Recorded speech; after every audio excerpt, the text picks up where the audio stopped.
Aquarius, welcome to your April 2019 Astro Update. It's Rena here, and this is very interesting because you have a lot of activity in your third house in April, Aquarius. And, you know, when I'm thinking about the third house, I'm thinking, is this really a sexy house? I mean, if I were to say that your fifth house was really activated, and I could say, wow, this is the house of parties and love and creativity, it sounds like a lot of fun. The third house is a mental house. In the universal chart, it's ruled by Gemini, and so it's dealing with communication. It's dealing with the media. It's dealing with, in 2019, we would say the internet, because this is how information is conveyed primarily, if you think about it. So it can have that aspect to it, teaching and learning, but not like its opposite house, the ninth house, when it comes to like advanced knowledge in the form of higher education or the abstract knowledge that's more like wisdom of God and philosophy itself. This is more mundane knowledge, knowledge that you absorb in order to be successful in the world, I would say. The third house is also your siblings and your neighbors. Well, in terms of your family, I've also read aunts and uncles and cousins, extended family members. So it can be a time of... If you have planets in the third house where there's a lot of comings and goings. It's the house of transportation. So if you're looking to get a new vehicle, sometimes that can be a trigger period for that. But anyway, I just thought that was kind of funny because I was thinking, how can I spin this in a way that sounds very exciting? Not that it can't be, but it's one of those weird houses to me that seems kind of pedestrian, pardon the pun, because I do think of somebody who's walking around a lot in their local area. But, the one thing about this is that if there are Aquarians out there who are writers or otherwise communicators or want to be communicators, this can actually be really good for you because there's a lot of favorable energy for maybe beginning some kind of YouTube channel or starting a book or a blog, writing project, putting it into play. And this is also a house that you can relate to because the sign that rules it is also an air sign, Gemini. And so that mental air sign quality is right up your alley. So the month begins with the sun in that third house. And you could be involved with third house matters, whatever they mean to you. And I would even say, because the activity next month will migrate into the fourth house. Actually, even this month, the sun is going to go into that house of home and family. That this could even apply to you going to different areas and walking around those neighborhoods to see if you like the area so that you can move there. Even though the third house is supposed to be your local area, it's that idea of the immediate surroundings versus the opposite house, the ninth house, which is the long distance travel, the faraway places. So if you're somebody who really wants to get a feel for your new environment, if you are researching moving, you may be hands-on in that process and really just take a stroll. I actually, think that's a great idea. Maybe because I'm somebody who doesn't drive and I would not want to just move someplace and then find out it has no sidewalks. That would not be a good fit for me. But for anybody, because knowing, hey, you know, where's the nearest store? Where's the nearest library? You know, is it really adequate? You know, if a library is something that is important to you, there are things that are, you know, important for each of us that may not be for another person. So anyway, there is a new moon in this third house on the 5th. So this may be a time when you are starting a writing project, when you are doing something that is connected to maybe learning a skill that may be that you can parlay into more credentials, qualifications for a current job or for a job that you're looking to get. On the 10th, Jupiter goes retrograde in Sagittarius, and this is that 11th house of hopes and wishes. Why is this important? Well, this is your house. I want to just clarify something, because I have been occasionally getting comments regarding one's house. There is the universal chart, and every sign corresponds to a particular house. Starts with Aries as the first house and ends with Pisces, the 12th house. And so the attributes that we associate with that particular house will connect with attributes to those signs. Now, when we're talking about an individual sign's chart, the first house begins with their sign.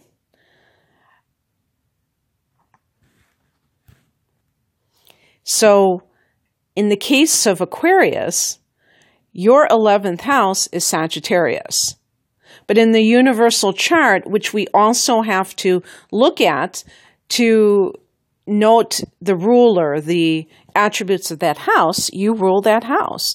So even though your particular chart has the 11th house as Sagittarius, this is the house that you rule in the universal chart. And so the qualities of the 11th house are Aquarian qualities, groups, friendships.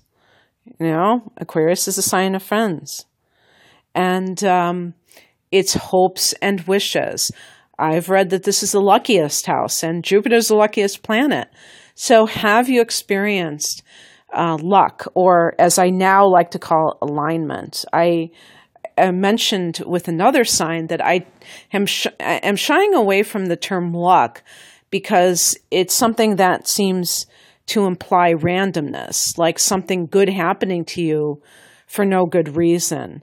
And I don't really even like that idea, because I prefer to think that when we are following things that make our heart sing, that it will naturally mean that we attract more of the same. And can we call that luck? No, but alignment sounds about right, because it's just a continuation of whatever we're putting energy into.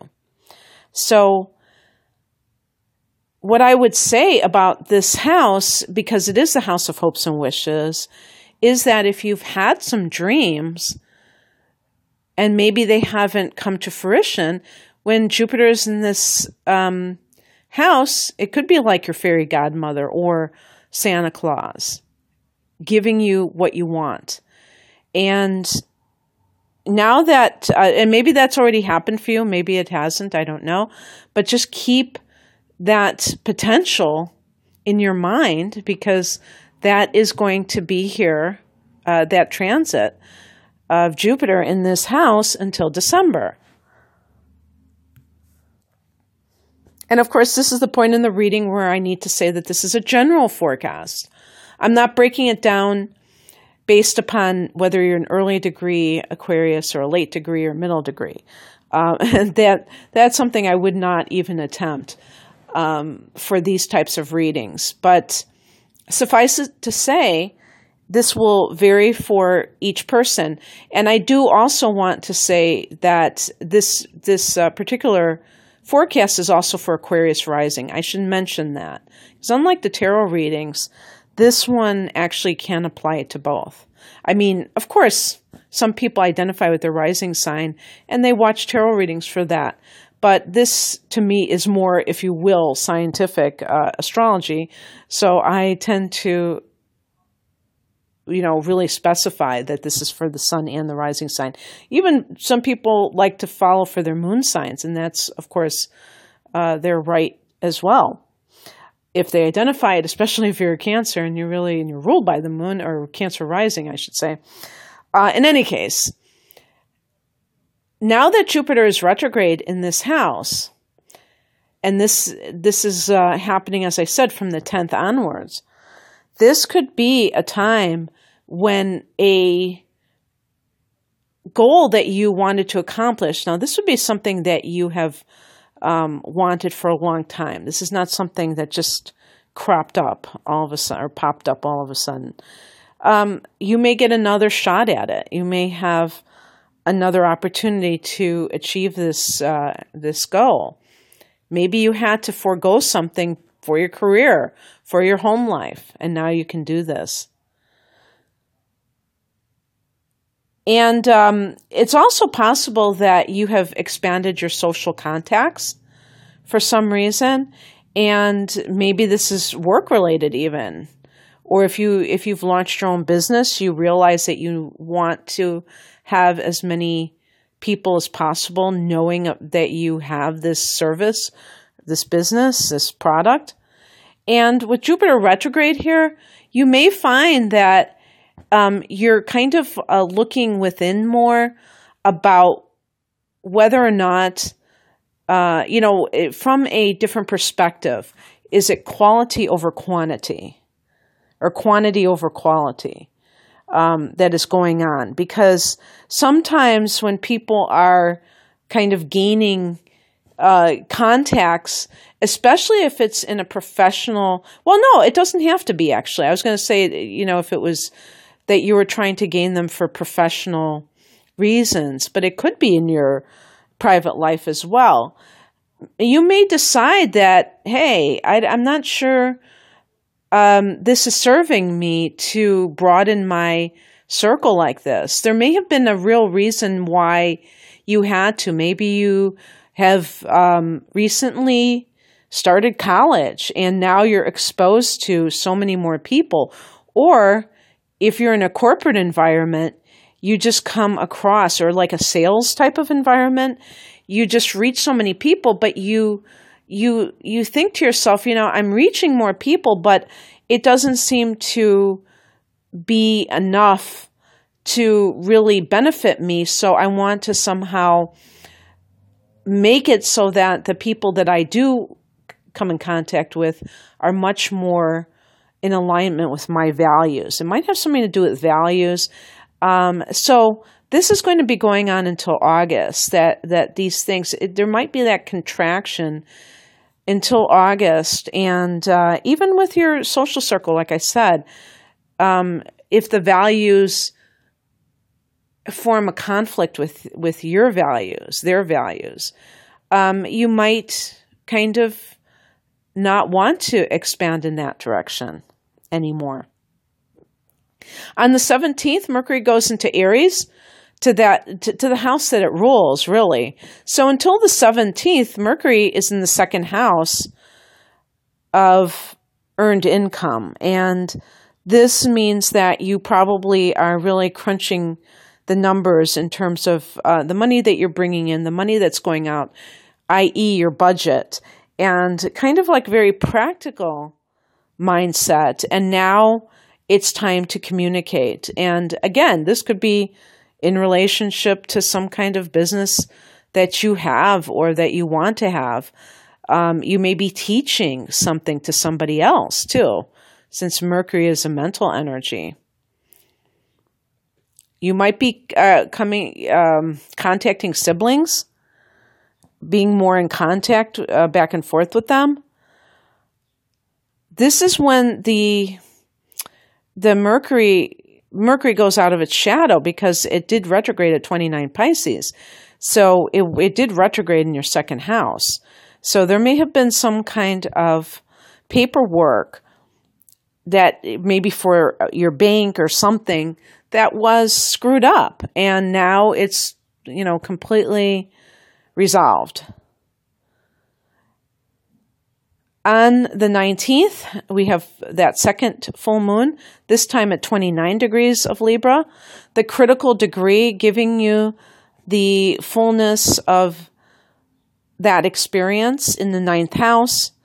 And, one thing I wanted to say is that you've had 2 full moons in this ninth house. This may have some kind of a travel component to it.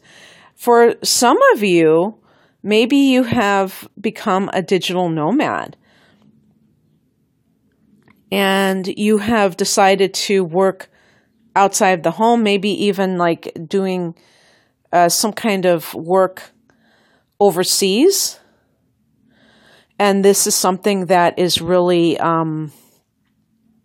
coming full circle. Maybe it was just a short-term thing, and now that is over. This could be ending a degree at a university, or, I suppose a semester. And yes, around this time, we do have the end of the spring, or if you're in the southern hemisphere, the fall semester at university, or at least around this time. Maybe you have decided to change majors or just drop out of college.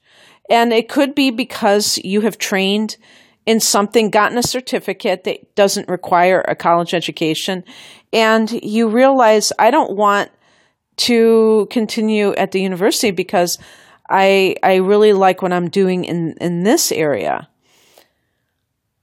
The full moon in the ninth house can bring a spiritual revelation of sorts that connects you to just the grand scheme of things in your life, your feeling of what your philosophical framework is. It could have a very influential effect on your life in general.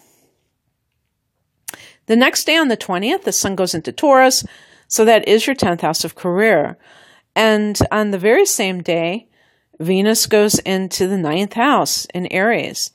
So Venus in the 9th house, it could be some kind of gain financially from publication. So maybe with this third house activity, you've been putting the final touches on a book that you wanted to self-publish or get published. This can also be love with a foreigner. So even if you have been traveling and maybe you were on some kind of a trip, could have been for pleasure, could have been for business, who knows? Doesn't really matter. But you might have met somebody and you have fallen in love with that person. You're talking from afar. Even if you're not living in their country, you're still keeping in touch. Actually, I could totally see an Aquarius with somebody from a different culture, from a different country, because you're the kind of person who loves people from different walks of life. So that might even be more likely than you picking somebody who looks just like you from your exact same background. So then at the end of the month, we have 2 retrogrades, both in the sign of Capricorn. So this is going to hit your 12th house. Pluto goes retrograde on the 24th, Saturn on the 29th. So Aquarius, how have the last 11 years been for you in terms of, again, noting that it may be not exactly 11 years for all of you, with Pluto in your 12th house. For Aquarius, specifically, this can be quite a doozy because Pluto is all about your psyche and about, and the 12th house is mental health, and it's also, that karmic influence that I think a lot of times does come into play, with the type of, temperaments we have, whether you're talking about personality or our moods. I think they are influenced by our karmic past, and Pluto retrograde is going to actually be even more of this intensity because its nature is to rip off the facade, rip off the mask. And in the 12th house, there is a lot of buried stuff there, okay? And for Aquarius, because you're not the sign that necessarily wants to go into that kind of pathos, you may not, it may be kind of something that is a little bit much for you. And Saturn can be the dark night of the soul too. But this is the thing about the dark night of the soul. I know I've had them, one in particular, but probably more than one. And I'm going to tell you something. These are spiritual awakening times. When you experience these very deep questions, and when you may feel like there's nowhere to run and there's nowhere to hide, these are the times when so much growth is possible. So it all depends on your willingness to do the shadow work, to be brave and to not be superficial. I never think of Aquarius as a superficial sign, but when we talk about Aquarius's detachment, I think sometimes it is an escape from dealing with unpleasant emotions that can come up. And it's almost like I would rather put my attention somewhere else. And sometimes in order to heal something, you have to go full in. Now, this could be really wonderful, though, for your spiritual life. And maybe that training that I was talking about for some of you is connected to some kind of spiritual training. Aquarius is a very intuitive sign in its own right. So you may have been influenced by, especially with Saturn there now. Saturn, rules that 10th house of career. So anything that Saturn gets involved with, they may be thinking, hey, maybe I can turn this into a career. And so in any case, it's making you more, I think, thoughtful on a deeper level, not just thoughtful the way that your mind wants to be in a linear way, but in a very abstract way. And I do think of Aquarius as an abstract sign, so that should work out really well. But just understand that it's not about what happens to it, it's how we react to it. So if you find that feelings are coming up that feel overwhelming, rather than, calling somebody or just, distracting yourself in some way, sit with it and see what it is here to tell you. Okay, Aquarius, that's what I have for you. If you would like a private reading with me, looking at your natal chart or any other type of reading, please visit me at RenaMoonAstrology.com. The link is below. Have a great month. Bye.